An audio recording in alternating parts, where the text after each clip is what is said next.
Hello, my name is Debbie Boone, and I want to welcome you to my podcast, The Bend, where we explore how successful people navigated the path and emerged in a better place when life threw them an unexpected twist. It's inspired by one of my favorite sayings: the bend in the road is not the end of the road unless you fail to make the curve. These conversations will hopefully help you and inspire you to embrace your personal bend and to flourish. I hope you enjoy it, and if you need help with your own personal navigation and you're in veterinary medicine, please feel free to reach out to me at Debbie Boone to Manage Vets Consulting. Enjoy the bend and be inspired by our wonderful guest. Welcome.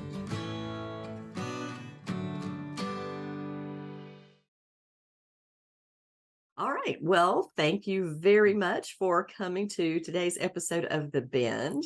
My name is Debbie Boone. I am your host, and my friend Josh Vaisman is here visiting with me today. And Josh and I did a little LinkedIn Live at AHA, and we had such a good time with it. We decided we would do it again. And so he came on today to the episode of The Bend. So thank you, Josh, for coming on. And for those who haven't met Josh, Josh owns Flourish Veterinary Consulting with his team, and he has more than 25 years of veterinary management experience. The cool thing about Josh, I think, other than he's a very cool person, is that his education is a master's in applied positive psychology and coaching psychology. So that's a lot about what we're going to talk about today, because Josh has written a book called Lead to Thrive. I'm going to give it a plug, a shameless plug here, Josh. And I wrote one called Hospitality and Healthcare, and there's a lot of parallels in the book. So Josh, thanks for coming on, and I look forward to our conversation today. Oh, I do too. Thanks for having me on the show, Debbie. Every time I get to spend some time with you is bringing sunshine into my life. Oh, what a kind thing to say. And this is the positive psychology that Josh applies. I do try. So I think one of the things I wanted to talk to you about today was something that people ask me about, and that's writing a book, because it is sometimes and can be a daunting and intimidating task. But I've had a lot of people say to me since I wrote this book, gosh, I've always wanted to write a book. Have you experienced that? People saying that they've always wanted to write a book? Yes. I've definitely had a few of those. I've even had a few friends in the industry ask me if I would review some of their writing. That's interesting. That's very interesting. Yeah, I've had a couple of managers say to me, I can't imagine doing that. I went, well, you just have to do it, for one thing.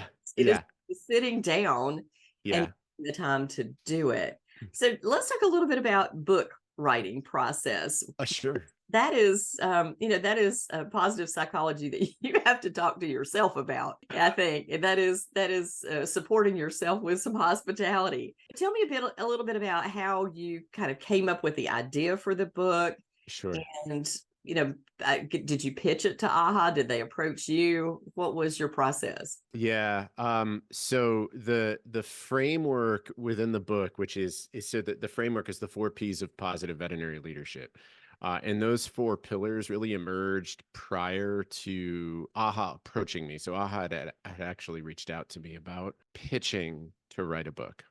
I'll share a bit about that in a moment. But the framework itself, it actually emerged through my master's program. So when I was, learning about all the science behind applied positive psychology, coaching psychology, but they also taught us a bit in other areas like positive organizational scholarship, positive organizational behavior, positive leadership, things of that nature. I kept feeling like there were these themes that were emerging.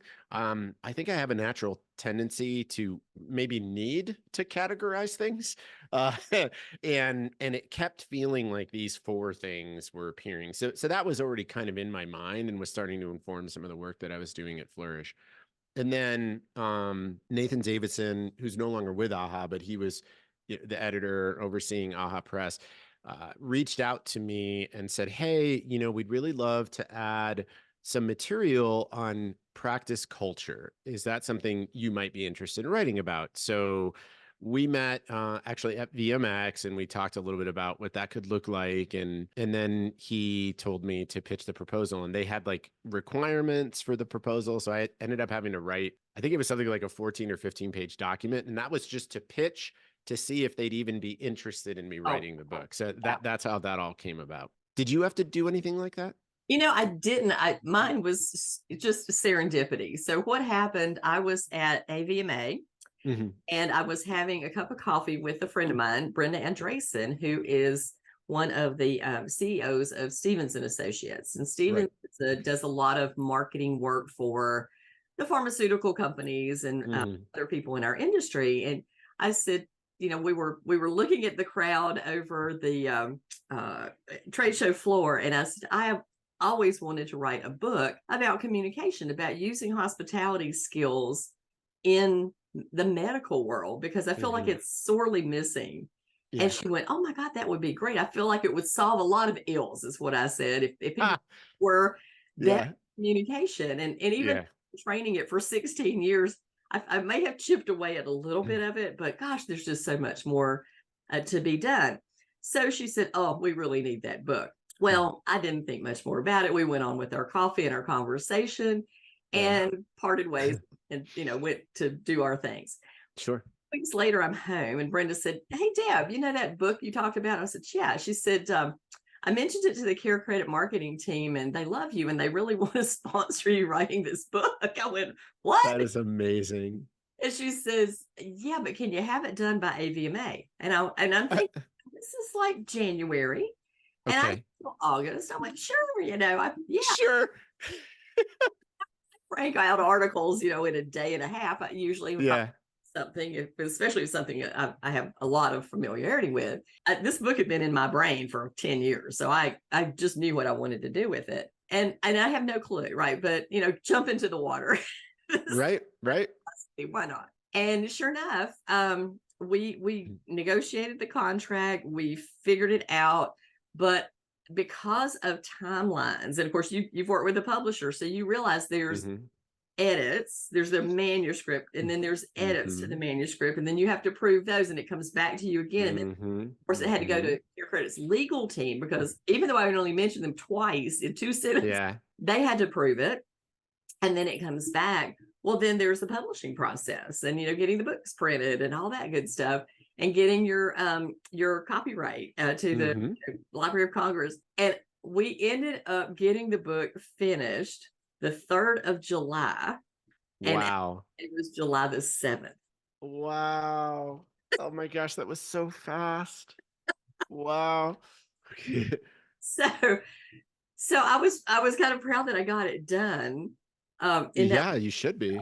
But the comparing our books, I mean, certainly there is truly no comparison between the books. My book is a lot of storytelling, and I was proud of the fact that it has like 56 footnotes, but yours is much more academic. I would think it has much more academic reference and things like that, although it's a very practical read. I mean, it really is.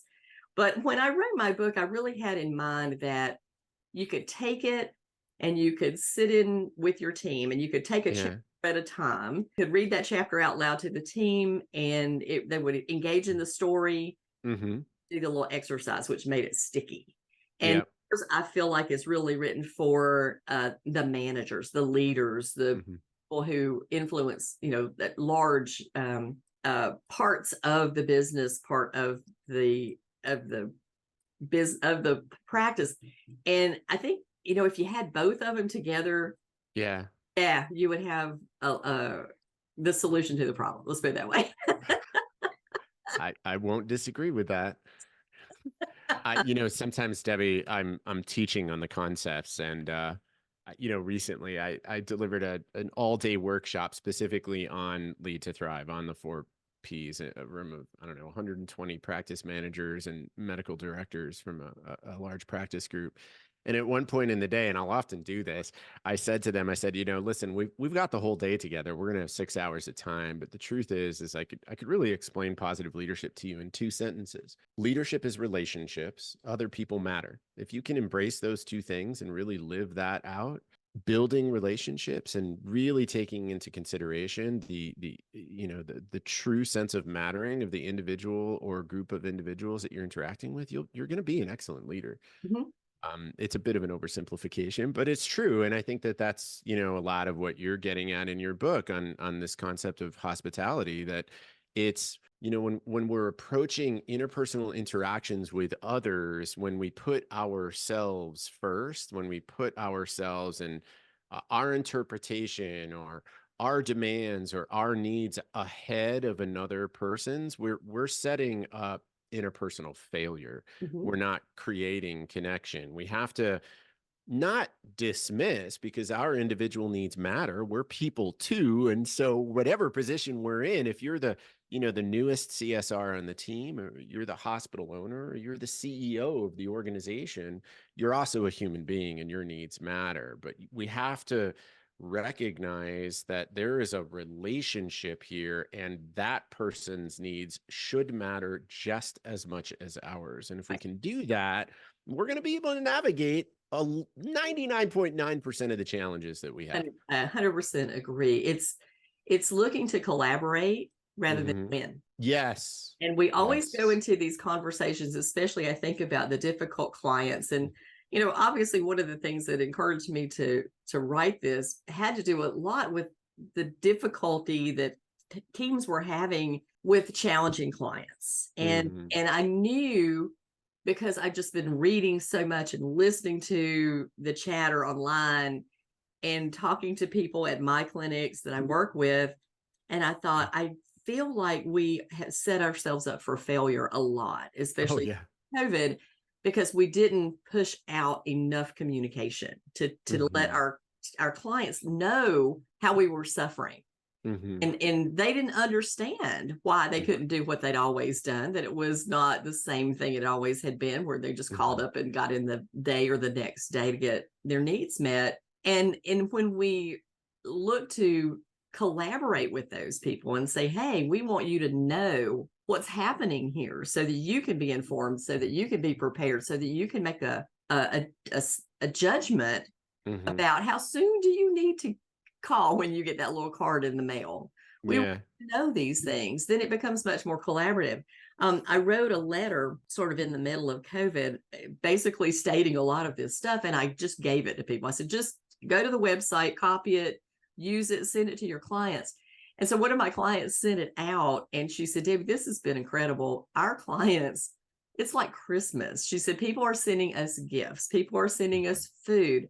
They even offered to come and work the front desk for us because we said we're short-handed. I went, That's that amazing. is building relationships with your clients. That's Yeah. what it's all about. We don't think about it, right? We live in our Mm-hmm. own little veterinary bubble, and we don't Mm-hmm. think about what it's like to be an outsider coming Yeah. into that bubble. Even if you're a new person, a new team member coming into the bubble.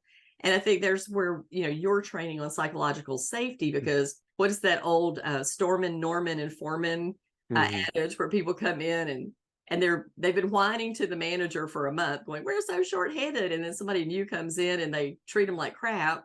Yeah. And then you go, but you wanted these people, but now we have to train them, and it's a pain. And well, yeah.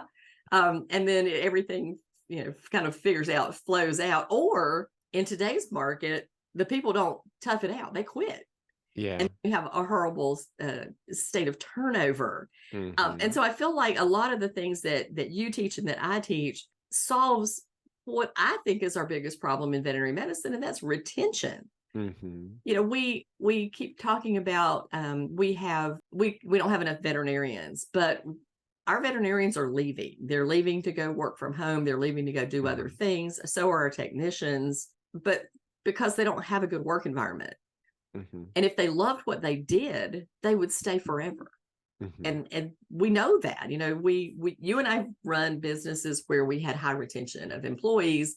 Mm-hmm. And if they left for bigger and better things, which is what we encourage Yeah. them to do. Absolutely. Yeah. I mean, I feel like one of my most proud things is when I look back and I see how many kids I hired who wanted to go to vet school, Mm-hmm. who turned around and went to vet school, and Mm-hmm. then became practice owners using the model that I taught them as far as the business goes to be successful. There's nine veterinary hospitals that directly came out of our team.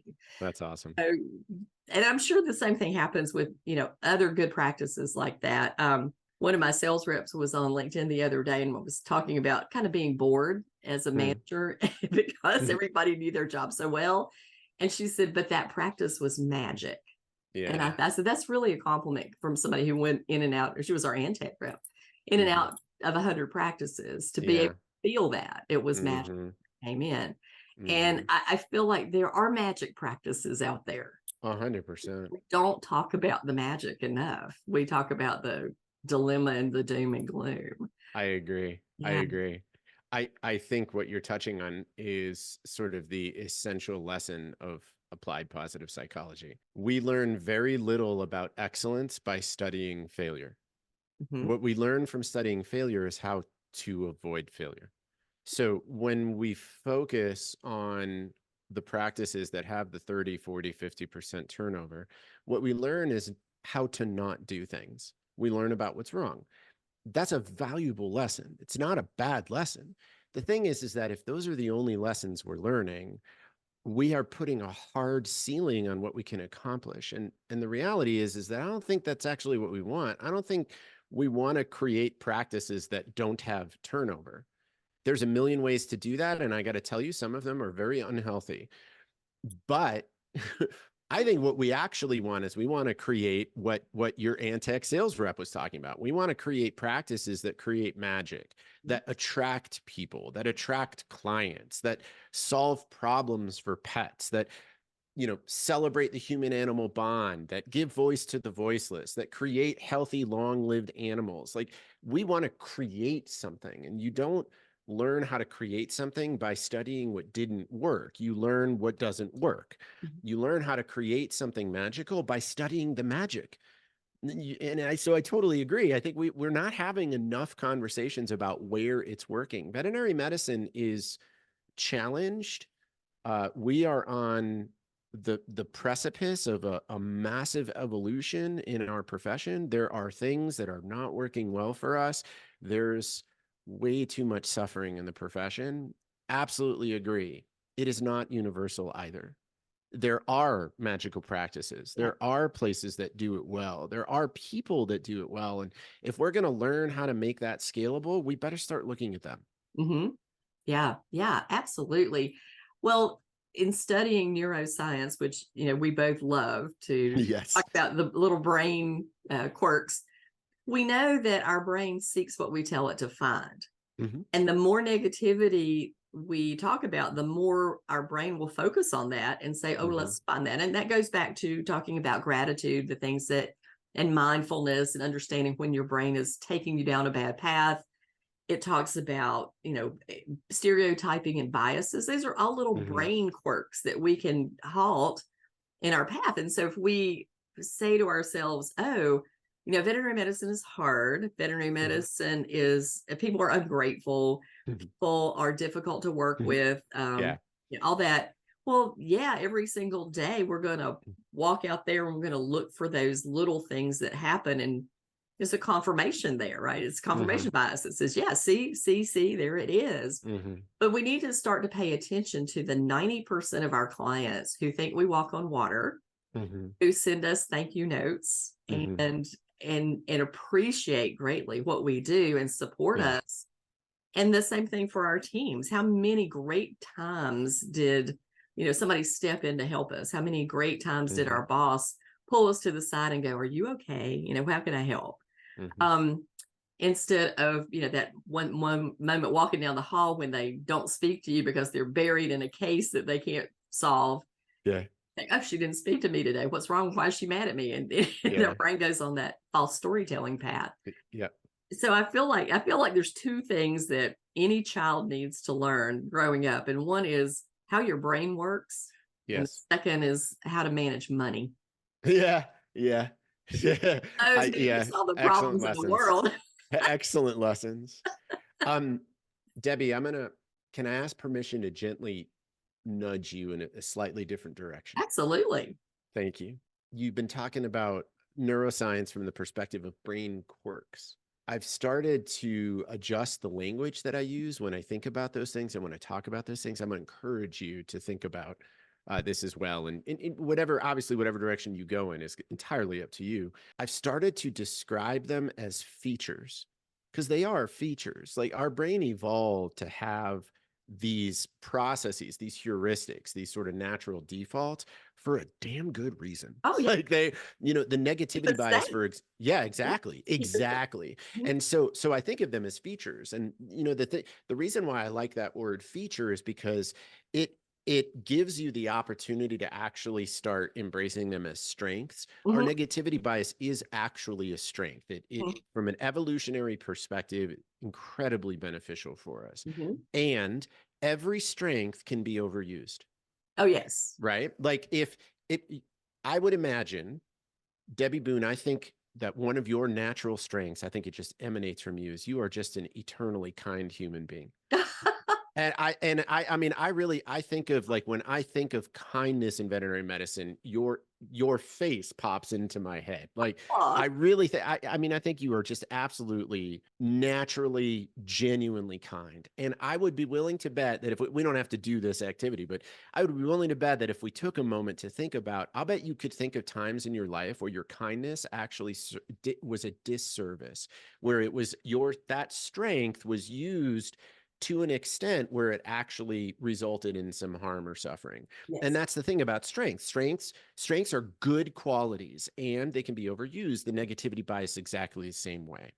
So rather than trying to put a stop to them or eliminate them, which runs the risk of bringing us down a path that could also be equally unhealthy, we can say, listen, I'm gonna tell myself stories.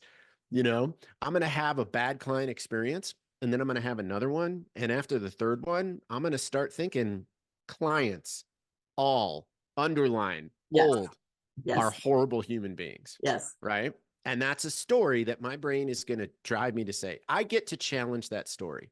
I Mhm. have the capacity as a rational human being to say, okay, listen, I get where that's coming from. That's a part of my brain I don't have conscious control over. That is a default that evolved over millennia to serve me and all of my fellow human beings. And I also get to rethink that story. Okay, I had 3 really bad client interactions. Yeah, those 3 people were horrible. They treated me poorly. What about all the other client interactions? What were they like? Well, actually, when Debbie Boone came in, that was actually pretty delightful. I actually really like her. Tucker's adorable. He's so easy to work with, and she's just so understanding and patient. Okay, maybe not all clients are really that bad. Maybe some of them are. In late 2020, we put together a 50-minute, it was originally as a webinar because at the time we couldn't do anything Mm. live, right?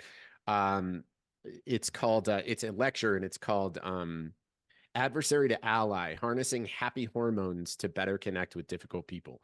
And it was just about some very, very basic level, like combining neuroscience and a little bit of just, how do you do it, Mhm. on how to like navigate some of those difficult client interactions. You won't be surprised to know, this as well. Obviously, everybody who's listening is, a few months into the early part of COVID, people were understanding. They were self-focused. There was a lot of, it was new territory for all of us. But a few months in, I would venture to say that we were experiencing more challenging client interactions than we ever had before. And so we wanted to help. So we started to deliver this. One of the things that we did when we delivered this talk, we would use an anonymous polling tool, Mentimeter. I think you're familiar with it. And we would ask the question at various points. We would ask these questions. And one of them was, which one of these statements is most closely represents how your lived experience in the veterinary practice? I've been experiencing more difficult client interactions than I ever have before. I've experienced about the same amount, or actually, I've experienced fewer. 99%. And thousands of people, like literally, we delivered this talk, I don't know, over 100 times, thousands of attendees. 99% said absolutely more difficult client interactions than I ever had before.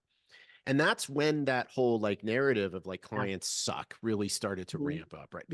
all clients suck was Right. what was kind of implied in the language in the conversation. Later in the presentation, we would then ask the question, okay, you're not dealing with a client right now. You're in the middle of this, this lecture. You're in a kind of a quiet, safe space. Which one of these most closely represents your lived experience over the past few months? All of my clients have been shitty. None of them are any good, right? Some of my client interactions have been okay, but the majority of them have been bad. Or if I'm really being honest, the majority of my client interactions have been good.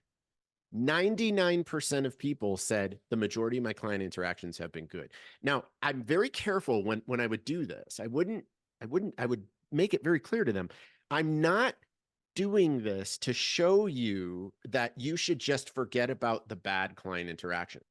You can't dismiss those. Those are harmful. They are hurtful. They do affect you, and they are happening more often. Rather, this goes back to what you and I were just talking about earlier. That 99% of the good ones, that's an untapped resource.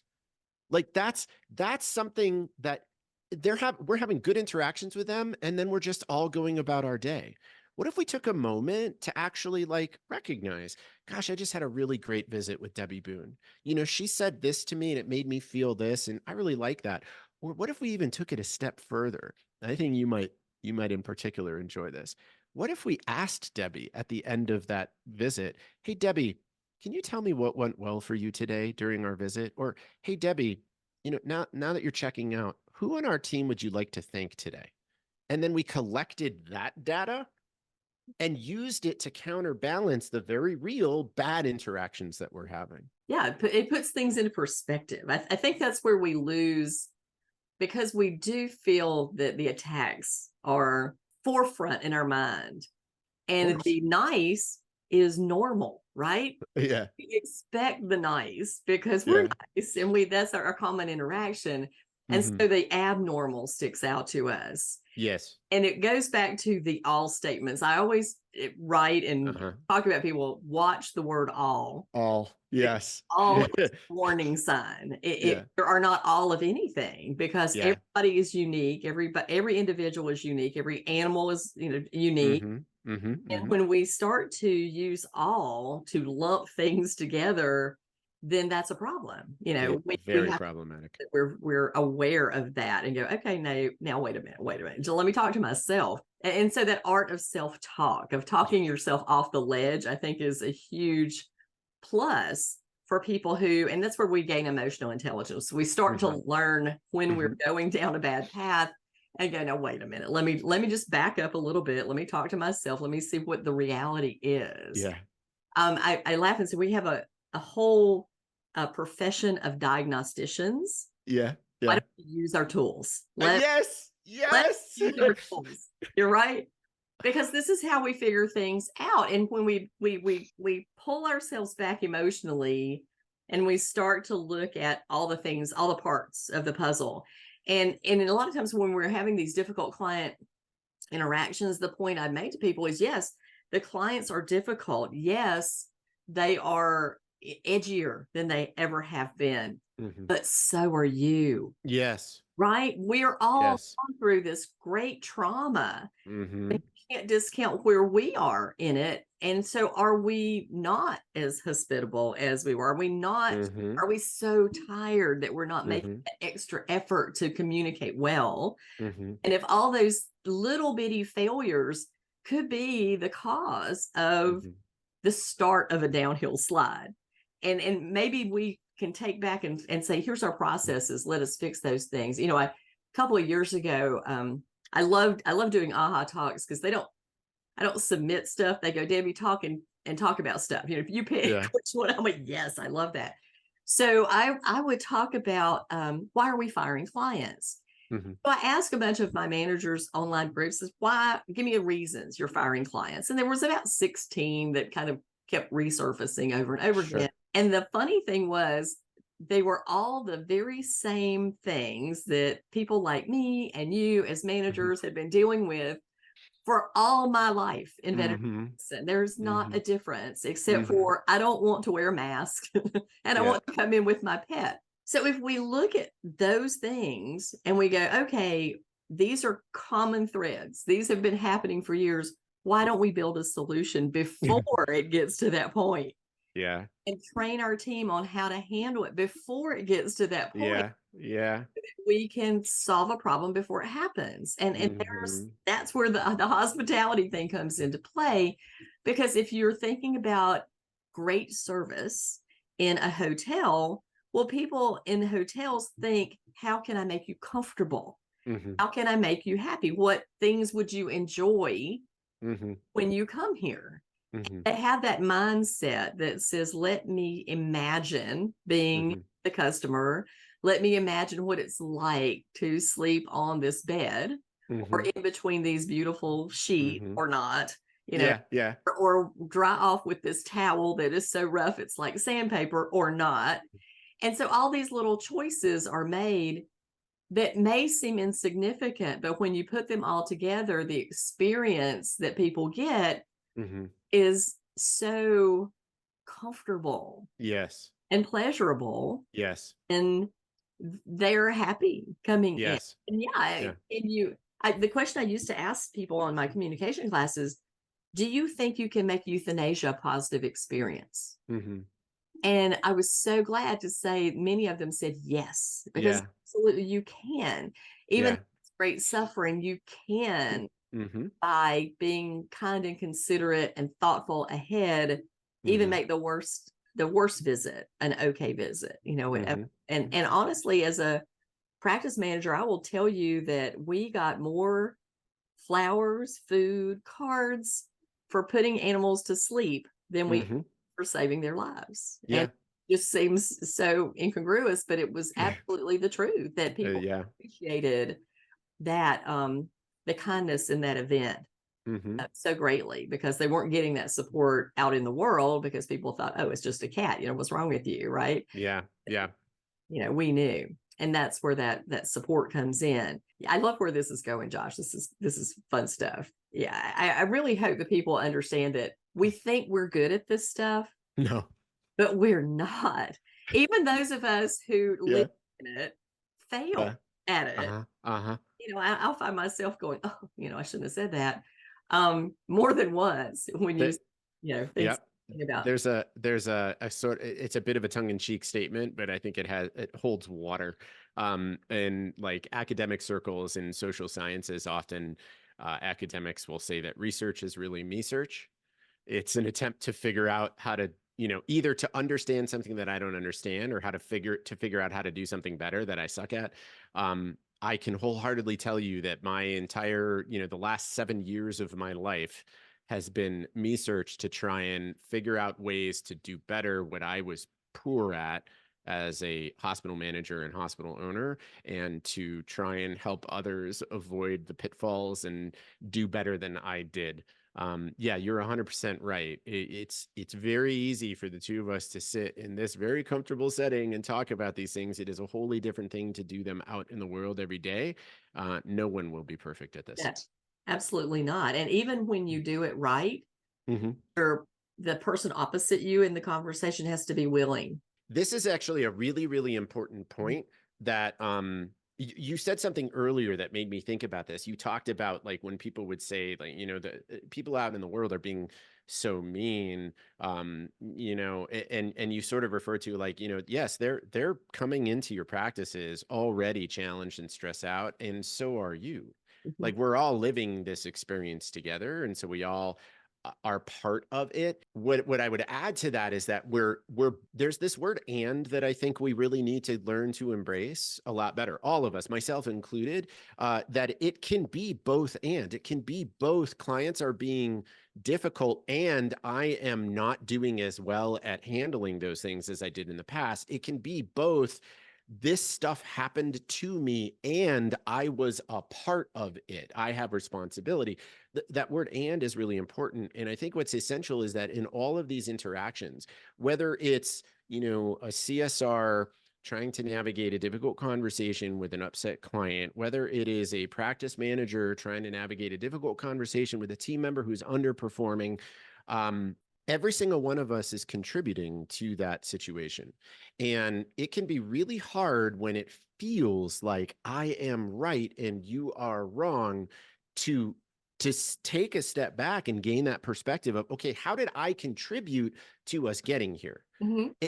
Like you have a team member who's been coming in late every day for the last month. That on the surface feels like that person is screwing up. There's a clear expectation here. You are expected to be here on time. And Debbie, you have not been on time for 7 of the last 10 shifts. That is not my problem. That is not my fault. It is yours. It makes sense, right? On the surface. Mhm. I have contributed to that. In some way, shape, or form, I have contributed to you being late.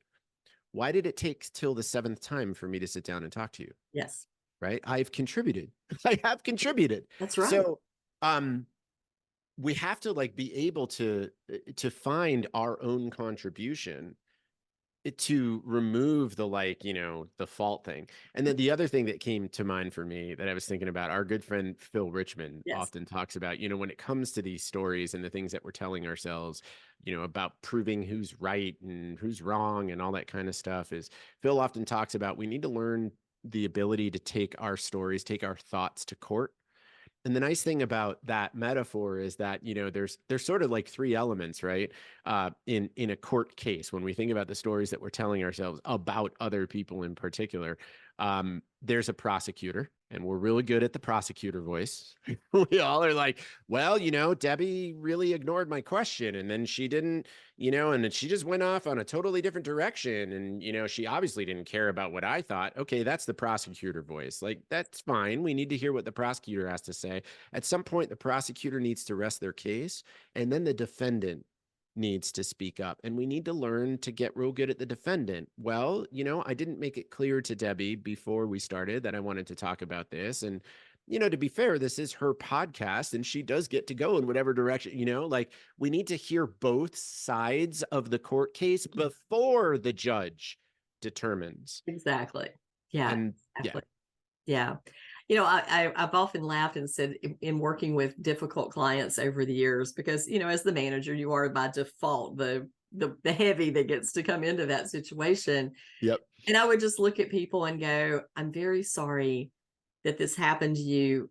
And I wasn't involved in it, but I need to know the story. Could you just start from the beginning and tell me what happened? And I would carry a pen and a piece of paper, and people would look at me. That's great. You're going to write it down. Yeah, it's important. Right. That's Because great. I think a That's lot of great. when we just sit there and nod, Yeah. you're just, you're just nodding to placate me and blow me off. And if Mhm. you're really going to take notes, that means that you value what I have to say. Yes. And so I would just sit there and start to take notes. And then I'd make a note and I'd get a clarification, and I'd make a note, I'd get a clarification. And it was amazing how you could just see the anger just Yep. Yes. in there. Yes. When people go, you're really going to listen to me. Yeah. And Yeah. I will always remember when I first started at Reedsville, this man came in, and I can't remember what he was mad about, but I ended up, having in my office with my pen and my pad, and he went on and on and on about how difficult, it was to work with this team. Mhm. And I said, can I ask you a question? And he said, sure. I said, why do you keep coming here? Because he told me Yeah. it was like coming to battle. Oh my gosh. That's it, coming to. Yeah. And Wow. why do you keep coming here? And he said, because I want this quality of medicine for my animals. And so I just kind of suck it up and get through the team and the bad service Wow. to get to the doctors. I'm like, wow. I said, well, you know what? I was hired to change that. And so would you give me the time? Would you give me some grace and give me some time to fix it for you? And he said, and I said, That's great. back, let me know how the next Yeah. time you come in. And so giving those opportunities to people to vent a whole lot of built up anxiety and anger, maybe, or frustration, more likely. I feel like one of the things that none of us do very well is understanding and diagnosing our own emotions. We jump right into a major emotion. Oh my God, she's so mad. No, she's not. She's just really aggravated, or she's very frustrated, or she's stressed out because her animal is really sick. So let's be better diagnosticians, again, going back to what we've been trained to do, and diagnose what's going on with these people. I love the fact that you said that. I think one of the things that had enlightened me in a recent continuing education is last year I went to the Veterinary Innovation Summit and I listened to Dr. Tasha Urich talk about Yeah. self-awareness. Yeah. And immediately came back and bought her book. And I went, this is it. Because in talking to a lot of people, and I'm sure you've had this same deal, is there are so many people who need to learn the things that we teach, because we really very are communication focused and people focused. Like how do the people work in that animal? Yes. But our community is very much science focused and animal focused and medicine focused. And so giving the opportunity between going to a class on how to communicate better with clients or learning about the latest way to treat a fish tumor, our team would go to the fish tumor, when they would do that. And how do we make sure that people are getting the information? Because there's information out there. There's you, there's me, there's Josh. I mean, there's Phil. Amanda Donnelly has been teaching communication forever. There's so many good teachers out there who are teaching a lot of this stuff. But I feel like a lot of times we don't emphasize the importance of it in our continuing education, or even in, management stuff. Management stuff focuses a lot on numbers crunching, especially with a lot of the private equity stuff that's come in. I read a great article yesterday in Harvard Business Review about back in the 80s and 90s when private equity would come in and take over a company. Mostly they would just divest it of, certain things that were not high performers. They'd make a little money off of that. They would streamline operations. They would lay off people. That's how they would make their money. And that would be fine then, but it doesn't work in today's model because the money is different. The interest is higher. The leadership matters more. So in order for big companies, like you talked to 120 managers, so in order for those big companies to be profitable, to return investment to their shareholders, they have to now look at leadership, have to now look at doing a better job with the people. Yep. And not just so focused on number crunching. And I feel like there's a lot of frustrated managers out there who had always peopled and are now numbering, and the people are suffering because of it. I watched a bunch of applications come over for a hospital I'm helping hire some folks for, and they were all coming from the same hospital. And I went, oh, interesting. I bet you anything something's happened here, right? Did they out? What happened here? Yeah. Applications for one practice over into this other practice in the same city. So I feel like the things that you are training people to do are so important, so valuable. And one of my little banners I try to wave is this needs to be mandatory training. Yeah, I agree. Would be required to keep your license as a veterinarian or to keep your license as a technician at least a couple of hours a year in continuing education, in communication training of some type. Because we're all leaders on our teams. Even if you are, the newest kennel kid, you lead some way by example. And when we know that, we know that we are all leaders no matter what, and the I'm just doesn't fly because you're not used to anything, then this ability to communicate matters so much. Our success as practitioners. You cannot practice good medicine and not be a good communicator because clients won't accept your services. Yeah. No, I think it's all essential. I agree. Now I'm curious also, Andy has done a resilience course. And I want to talk a little bit about your courses, because like that is, here's an opportunity for people to really get in the nitty gritty of this stuff. We're, you and I just roll around in it all day long and we love it. But we need to let people know that there are courses out here that you have developed. So tell me a little bit about those courses and how they work and the cohorts. And the mission of Flourish, why we exist, is to translate the science of human thriving in a way that people in vet med can use, so that together we can create workplaces where people of veterinary medicine can thrive in and through their work. That we think of ourselves as translators. You mentioned earlier that, we in vet med, we're very scientific, right? That's why there's so many citations in that book. The way I wrote the book was to try and take listen, there is a robust, this is not open for argument anymore. Right. There is an abundance of evidence that the way that we relate matters, and that it matters most of all, period. When you set these things aside and refer to them as soft skills, or they're secondary, or they're less important, than the operations and the business management and this and that, you're putting a hard cap on what your organization can accomplish, period. So that's not open for argument anymore. What is open for argument is, how do we do it? How do we actually okay, so this is true. So if people feel valued and heard, how do we make sure that people feel valued and heard? Those kinds of things. So that's what the book really is about. So, using stories and examples of things that I've experienced and others have experienced, and so on and so forth, to weave into how do we do it. That's what these courses are about. So we have two of them. One of them's launching in January, the other one in March. Under the umbrella of what is now we're calling the Flourish Academy. The first one, the one in January, is based on the book Lead to Thrive, and it's the Certificate in Positive Veterinary Leadership.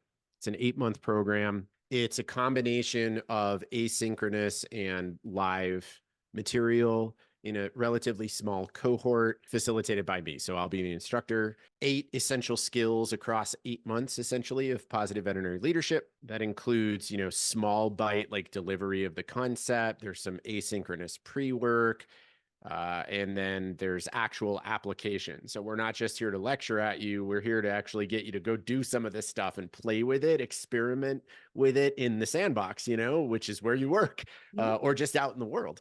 And then report back like, okay, well, I tried this thing and this is what happened and this is what worked and this is what I will do next time, so on and so forth, but in a cohort, in a safe space.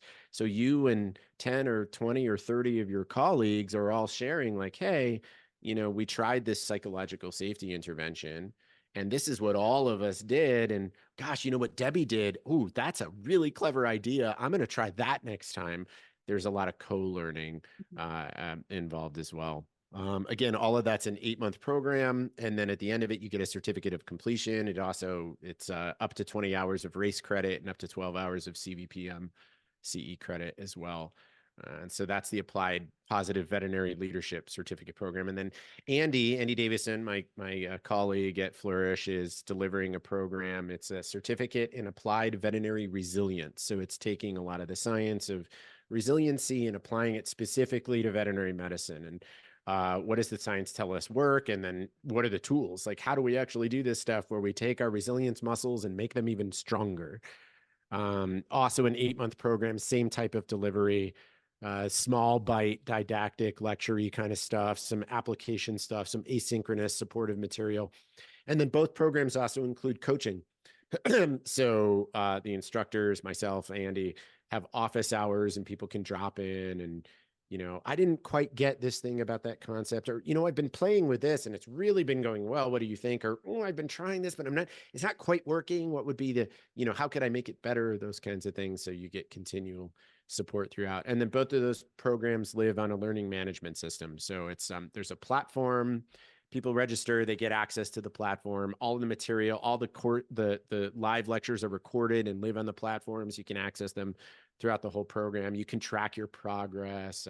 There's a little community element. So privately in a safe space, the cohort and instructor can chat about things, so on and so forth. We're really excited. We really think that this is kind of the next phase, delivering programs that actually teach people how to do this stuff so that we can all do it better together. Yeah. Well, I love this because I think our great frustration always as a speaker, and I know this and this, is that, about 10% of what we say actually sinks in. Yeah. Gets taken back to the practice, and people are like, oh, this is a really good idea. But then they go to 15 other lectures and we get the shuffle.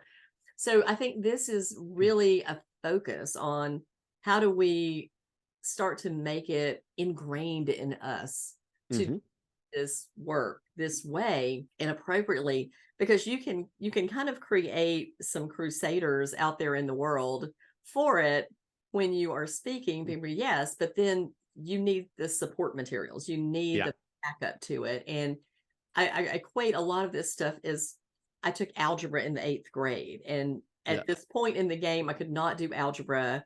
What I would do is I would go online and would go to algebra.com and put the question in and let it do the calculation. So I'm telling you how I cheat on algebra. So I think that we need to really support this training out there in the world. And I certainly have been saying you need to do this in my social media feed, because I feel like this is the solution. This is how we're going to get where we need to go moving forward in not just veterinary medicine, but I think in all business. I think this is really the way that every business should manage itself, is Yeah. being able to have a positive workplace where people feel it's okay to make a mistake and learn from the mistake. This is how we do what we do is we fail and we get back up. And even when we're Yep. babies, we start to crawl and we Yep. fall down and we get back up and we Yep. learn to balance ourselves. And so this Yep. is teaching us how to balance the work that we want to do, and we want to do well. And I believe that people want to do a good job. I think a lot of times, there's a 100%. lot of accusations like she's a crappy manager, or he doesn't care. But people don't know what they don't know. It's the same thing about owners. People are not veterinarians, and those pet owners are not veterinarians, and we judge them at our level of knowledge, and that's not fair. So we need to say, okay, you're a brand new manager, you need to go take this course, because leadership is not something that you're going to learn working on the floor as a technician or working at the front desk as a CSO. Some people have natural abilities to it. I think maybe I was one of those people who, because I grew up as the boss's daughter, by default, I learned to be a leader in the businesses that my parents ran. And I watched their model, and their model was fairly unique for restaurant, because my family believed in looking after their employees, giving them pensions and profit sharing plans. Business. And I'm talking about, this is in the 1960s. This is, how they ran their business. And because of that, they had employees who stayed with them 35 and 40 years working in the restaurant. So that does not happen in hospitality work.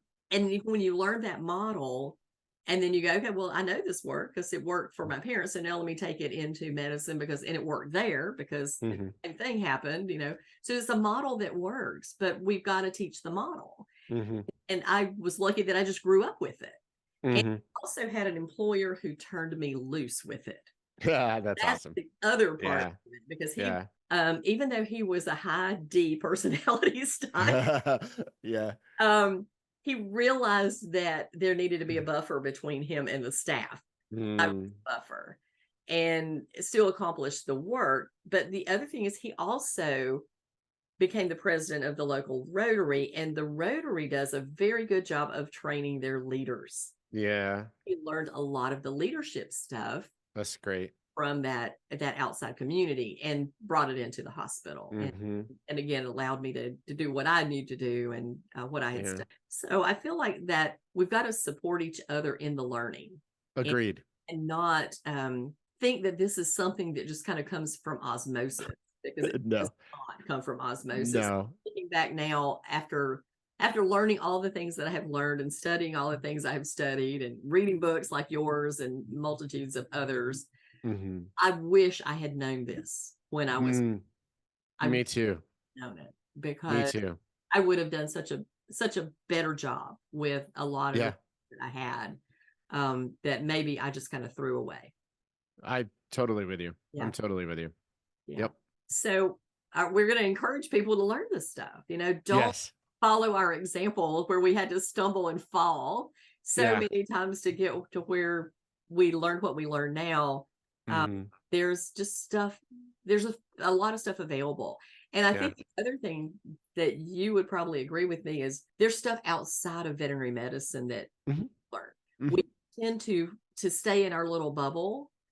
Sometimes our bubble needs to be burst, and we need to go out into the world and find, what other people have done that worked in other industries, and bring that into our world, because there are successful businesses out there who do things extremely well, and you're thinking about things like, Costco. Everything Hmm. you ever hear about Costco and the leaders at Costco is we look long term about our Hmm. business. We take care of our people. We pay higher than almost any other similar Yep. type of industry, and we have little to no turnover. We look after our customers and we look after our team, but we look after our team first.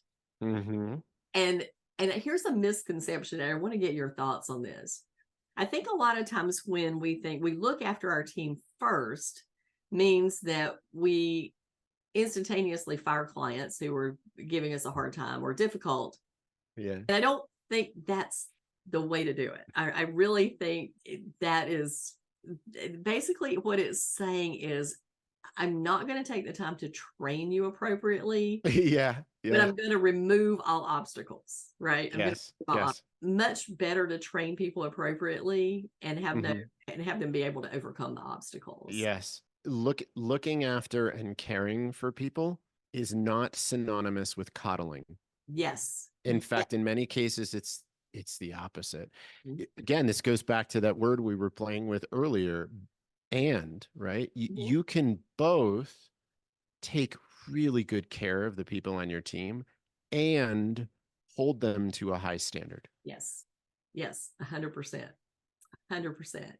Hmm. I think one of the things that we also need to do, though, is figure out what the standard is. Yes, and it needs to be very clear, and it Yes. needs to be shared, and it needs to be consistent. Yes. Yeah, I mean, yeah, that's a big part of leadership is Yeah. it's in the book. We talk about it. One of the four P's is the pillar path, and path is very much about role clarity and expectations and making those expectations very clear and lucid for everybody. So that, everybody understands, Yeah. like Debbie, when it comes to, listen, I'm going to always have your back, Mhm. and whatever you're going to try, like we're going to talk about it afterwards, and I will always support you in front of the clients. And if you make a decision that I don't agree with, we're going to have that conversation. And you know what? You might learn something and I might learn something from that conversation. And your first line of defense for a difficult client is never going to be firing them. Your first line of defense is, how can I make this better? Because we are a place that believes very strongly in making things comfortable for the people who walk through our doors. Hospitality is a huge part of what we do, and it is not hospitable to just boot someone out the door at the first line of at the first sign of tension. Exactly. That's clarity, that's empowerment, that's talking about, I got your back, I support you, and then proving it when it happens. That's essential too. Words are insufficient, right?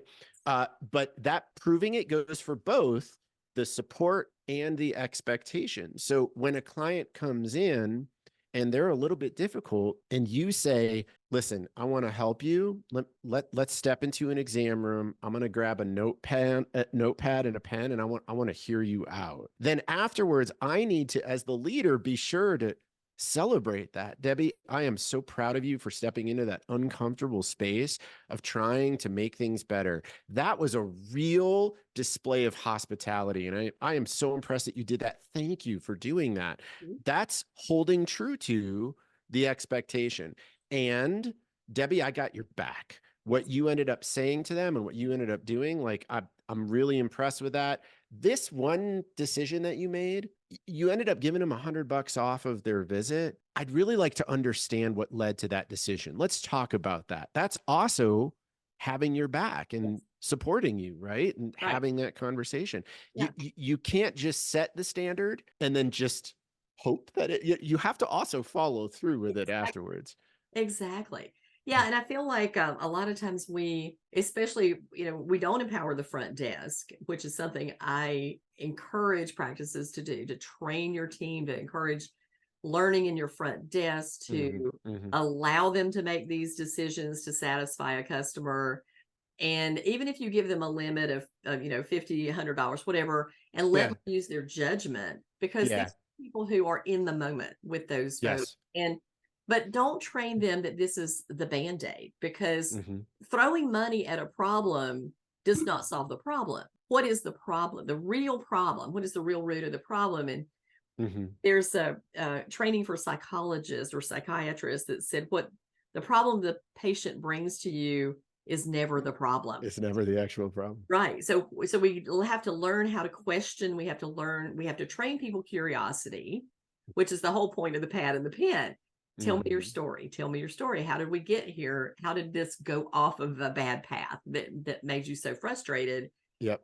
Then let's track back to where it got that way, and let's in the future know that this is a tipping point right here, and we are going to come up with a solution. Even if we go into our team and go, okay, Mrs. Jones came in the other day and it started out fine and then it went down a bad way.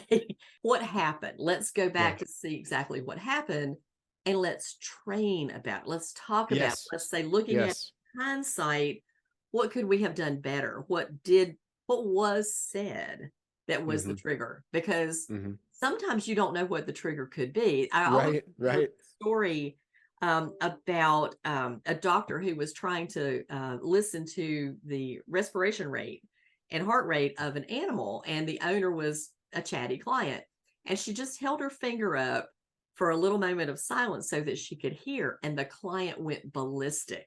Ballistic because she thought that was so rude, the little holding up the finger. And come to find out, after the kind of de-escalation talk, the client's grandmother used to do that to her when she was a child, when she had something important that she wanted to say. She'd hold her finger up to make her stop. And it just hit her as very, very rude. Of course. Now, how would you have possibly known that? You couldn't know that. But you could apologize and say, I had no idea. And I was just trying to do a good job and listen to your pet's heart.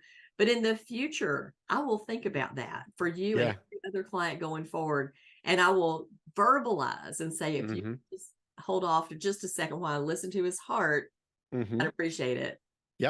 Use your words. Use your words instead of these, hand gestures and stuff, because this is too easy to misinterpret, So use your words appropriately and kindly to say, would you mind?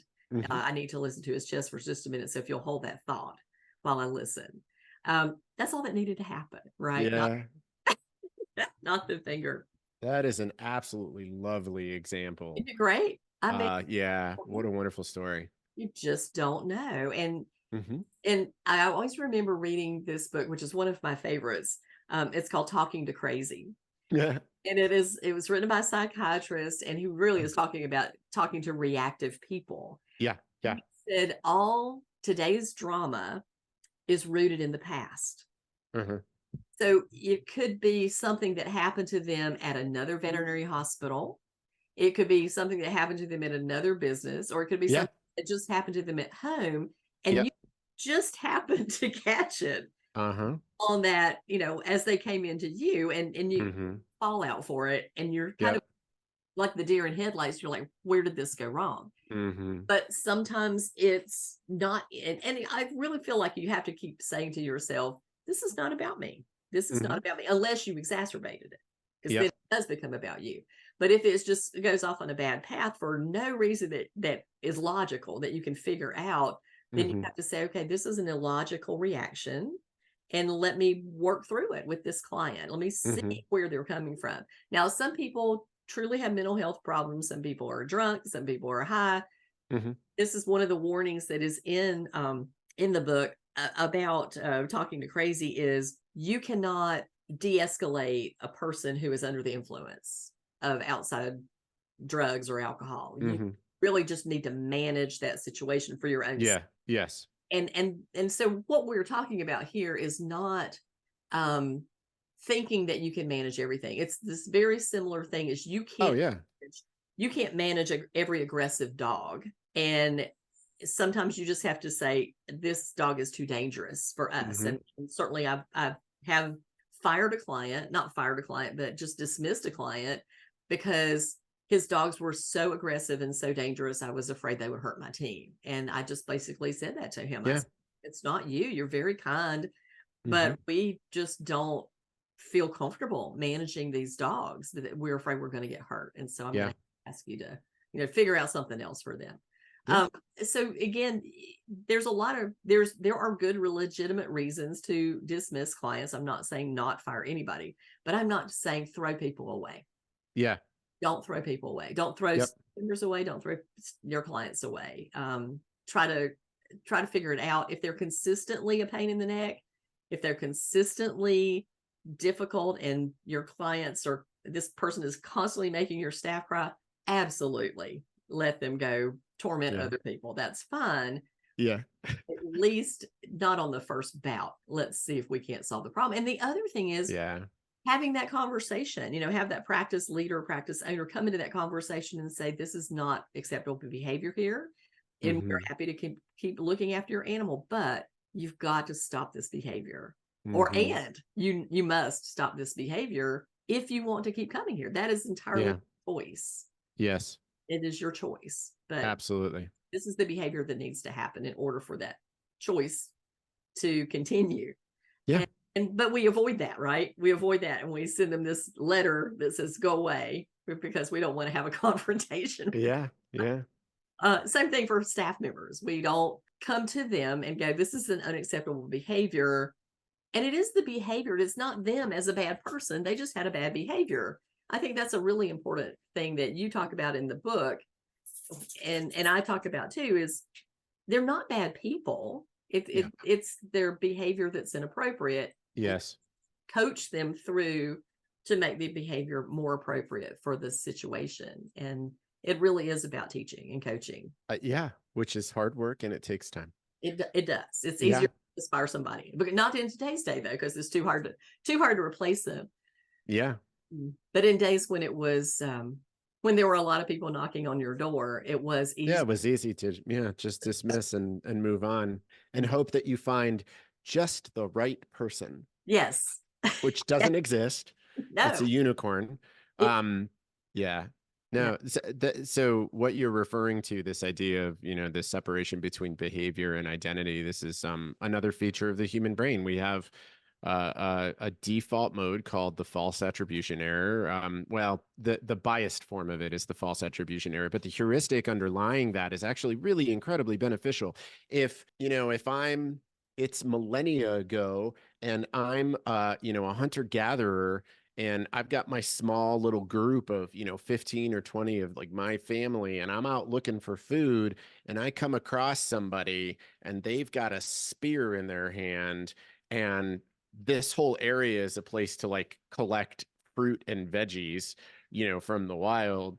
Like I've learned that the last time I ran into somebody in an area like this with a spear, they attacked me in my group. So I'm going to attribute somebody with a spear to unsafe and I'm going to behave accordingly. That's really good. That's a feature. Like that's an excellent part of the way that our brain is built. It is always better from an evolutionary perspective to be wrong about bad intent than to be wrong about good intent. Mhm. So we learned to, just assume this person with the spear, unsafe. I'm going to hide. I'm going to avoid them. I'm going to go in the opposite direction. The thing is we don't live out on the savannah anymore. We're not hunter gatherers, but our brain has not evolved at the speed of our society. And that attribution default, it still exists. And so when I'm on the highway and somebody cuts me off, they are a jerk, period. Not that behavior was jerky. They are a jerk. That person will forever in my brain be identified as a jerk. And so when somebody in our team, and especially you add, gosh, listen, we're under resourced, we feel totally overwhelmed. Every single one of us is at a high stress state. All of society just went through this massive shared trauma. In some cases, we're still in it. And in some ways, we're still struggling with all that. Nobody's ever taught us these interpersonal skills along the way.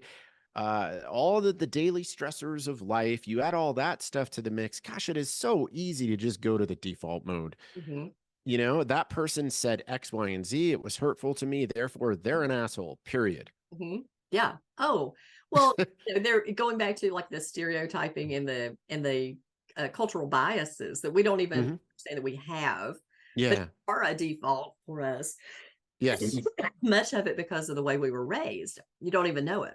Hmm. In fact, the thing that I think is very important for us to realize that we can have an unconscious bias and consciously believe something completely different, but the Yes. process can still be there, right? Yes. And Yes. going back to that self-evaluation and understanding, like, where did that come from? It kind of Mm-hmm. stuff is, I think, is so important. You mentioned the stranger danger stuff, and I gave a talk about how to talk to a stranger. Mm. And in talking about it, I said, I'm one of those people who speaks to people in the airport. Well, people are Yeah. like, oh, that's the first thing they say. I went, but I have met amazing and fascinating people I'm sure you have. just talking to people on airplanes. In fact, Yeah. the example I give that kind of people go, wow, is I was actually bumped up to first class when I used to travel a lot, sitting beside this man who was flying to Washington, D.C. As a military contractor. But he had been in the military for many, many years, and he led the troops into Desert Storm. Wow. So having the opportunity to look at a leader like that and Yeah. this burning question I've always wanted to ask, how do you lead people into battle when they know they could die? Yeah. And he said, training and trust. And I went, wow, that's exactly what we do Yeah. every day. If we Yeah. train our people to the nth degree, so they have such Mm-hmm. confidence in their skills Mm-hmm. and they trust in their leaders to have their back. And that's what he said. They trust their leaders to not lead, to get them out of harm, to not lead them into a place that they're Mm-hmm. going to, be intentionally harmed, and to get them out. Mm-hmm. And I feel like that's where we need to be. We need to, Mm-hmm. so that our team trusts us to always not save them from harm always, but to always have their back and get them out of it Yes. if it's at all possible. Yes. And so that's that opportunity. But truly, when we look at the stranger danger thing, at some of the data, and I do love data, even though I said something about, not running numbers all the time, but I like data for what stories it tells me. If Mm-hmm. you look at FBI data, the people who will likely kill you are people in the 10 people in your closest circle. Mm-hmm. That's especially for women. 1 out of 7 women are killed by, an intimate partner. So the stranger's not who's going to kill you; it's the people that Mm-hmm. the people who are in your circle. Mm-hmm. And when we look at it like that way, then we find that people are fascinating and interesting rather than Mm-hmm. to be feared. This comment that came through, I loved it. When you're walking down the street, and I live in the South, so everybody waves at everybody in the South. Yeah. I'm Yeah. walking Tucker, and I always wave at people, and people always wave back. Yeah. So they say not everybody waves, but everybody waves back. And so if Yeah. you are that person who makes the first move, right? Mm-hmm. And the other thing that we find out is it makes us very happy to do that. Yeah. And Yeah. when we're thinking about having, just going through our work day and talking about the business in front of us, Mm-hmm.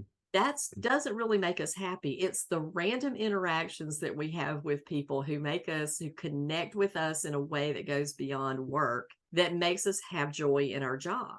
Yes. So if I think about the clients that we had who came in, our frequent flyer clients, and we didn't just talk about their animals, we talked about the book Their that they were life. reading or what Yeah. their kids were doing or those Mm-hmm. things. And then they asked us about ours. And it was such a human thing to do Yeah. that it made you have joy in Yeah. interaction there, right? Yeah. And a Yeah. lot of times I feel like I said this in a talk I was doing about some, kind of brain science stuff, is a lot of times we think about psychological safety and creating it in the workspace, but a lot of times the workspace is the safe place, because Mm-hmm. outside in the home, there could be a lot of tragedy, a lot of drama, a lot of things Mm-hmm. going on. And the safe space can be the workplace. And Yeah. build it that we are truly giving a lifeline to people who are suffering Yeah. outside, Yeah. and give them this good, safe place where they can come and actually let themselves relax Yes. in that space. So I we agree. think about it from both ways. It's not Yep. just that workplace is causing us trauma. Yeah. Life causes us trauma. Yes. Yes. Well, Josh, this is lovely. Always talking to you. And I feel like we've put a lot of good information out here in the world. I'm super excited about your book. Really, really can't wait to share more information about those courses and look at the positive change that that's going to create in our profession. Because I feel like, oh, if we can just encourage people to do that, man, it is going Yeah. to be such a game changer out there into the world. So thank you for sharing your time with me today. And I look forward to seeing you in person January at VMX. January VMX.